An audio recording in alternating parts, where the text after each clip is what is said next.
Alors on va vérifier que tous les paragraphes corps du texte du document utilisent bien le style corps du texte. Donc vous allez prendre l'outil texte et vous allez cliquer dans chacun des paragraphes et vérifier. Non, je rigole, vous n'allez pas faire ça, évidemment, ça va prendre 15 minutes, c'est complètement débile. On va faire autrement. On va faire en sorte que les paragraphes qui utilisent le style corps du texte apparaissent clairement dans le document. On va mettre temporairement le texte en surligné jaune, par exemple. Alors allez-y, cliquez à côté de tout, d'abord avec la flèche noire, rien n'est sélectionné. Ensuite, vous allez à nouveau double-cliquer sur la droite ici de corps du texte body, et vous allez à la partie qui s'appelle surlignement, outils de soulignement, voilà. Option de soulignement, voilà. Et vous allez choisir souligner. Vous avez la case aperçu cochée, voilà, on voit directement que c'est souligné derrière là. Pour que ce soit encore plus clair, on va peut-être épaissir le soulignement ici. Voilà. Voilà. Génial. On va décaler peut-être un peu, voilà, pour que ça aille vraiment sur le texte. Oh, ça ressemble de plus en plus à un manuscrit moyenâgeux, au fait. Hein. Vous savez pourquoi je dis ça, hein? C'est parce qu'il y a certains livres qui étaient goudronnés pour qu'on ne puisse plus lire. Alors, couleur du texte, pas couleur du texte, non, couleur du soulignement, actuellement c'est la même couleur que le texte. On va choisir couleur du soulignement jaune, par exemple, voilà. Et vous avez tous les styles corps du texte qui sont, tous les paragraphes qui utilisent le style corps du texte qui sont maintenant en jaune. Vous le voyez? Bon, alors, avant que ça ne plante, même si InDesign, quand ça plante, il vous propose de récupérer le document, quand vous le réouvrez, InDesign, on va malgré tout enregistrer, avant d'aller plus loin. Alors, on fait fichier enregistrer sous. Et alors, dans le dossier d'aujourd'hui, on va enregistrer le document sous un autre nom. On va juste modifier le nom ici. Je vous conseille de le faire quand vous travaillez aussi. Ça peut être intéressant. Au cas où il y a un plantage ou une erreur créative, au moins vous aurez encore la version d'avant. Donc là, je l'enregistre sous le nom 131. Voilà.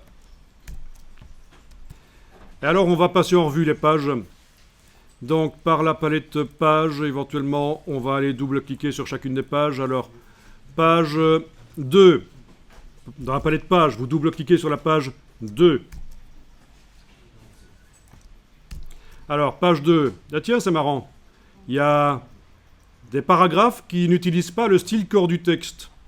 D'ailleurs, la preuve, si je clique avec l'outil texte dedans, et que je vais voir dans les styles de paragraphes, que j'avais fermé, donc je dois aller rechercher la palette. Ben oui, quand j'ai le curseur qui est dans ce texte-là, il n'y a aucun paragraphe qui est en surbrillance sélectionné. Ben oui, il n'utilise pas corps du texte. Ok, donc on va lui appliquer corps du texte. Et on va voir que, du coup, le texte va être justifié. C'est-à-dire que de chaque côté de la colonne, le texte colle.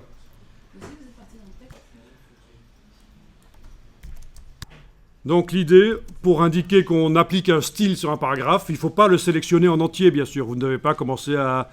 D'abord, je vais faire afficher les balises, ce sera mieux. Il ne faut pas le sélectionner en entier, le paragraphe sur lequel vous voulez nécessairement appliquer le style. Donc je ne suis pas obligé de faire ça. Absolument pas. Je clique n'importe où dans le paragraphe, j'applique le style. Bon, voilà. Ceci dit, on peut aussi sélectionner plusieurs paragraphes d'un coup. Hein. Vous pouvez faire ça. Ceci. Vous pourriez prendre une partie du premier paragraphe et aller jusqu'à une partie du dernier paragraphe et appliquer corps du texte. Et voilà, ça marche aussi. Hein. D'accord? Bien sûr. Hein.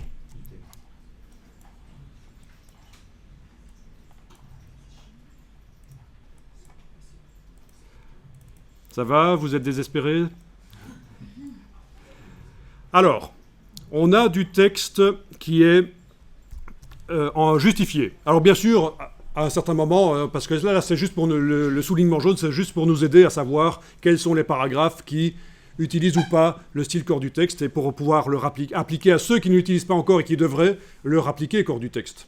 Il n'y a pas de raison qu'on ait à certains endroits du document du texte en drapeau et à d'autres endroits du texte justifié. Du texte en drapeau, c'est ce qu'on a ici sur la page 3 également. Voilà, du texte en drapeau. C'est-à-dire que la partie droite, ici, ne colle pas à la colonne. Donc ce que vous allez pouvoir faire éventuellement, c'est sélectionner tout ça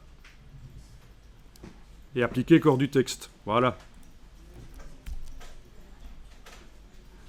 Donc vous voyez l'astuce?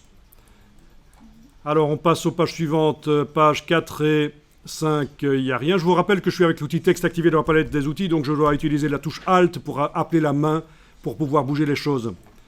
Ok, ben ici aussi, il n'y a pas de raison que tout ce texte-là soit pas... voilà. Donc je commence là. Alors le texte est chaîné normalement. Non, il n'est pas chaîné. Ce sont des blocs indépendants. À chaque fin de bloc, on voit d'ailleurs qu'il y a du texte en excès, ce qui n'est pas très grave. C'est du faux texte, le temps de mettre le vrai texte. C'est ce qu'on appelle du lorem ipsum. Donc voilà. Ici, je vais simplement cliquer dans le bloc. Je vais faire commande A pour tout sélectionner. Et appliquer corps du texte.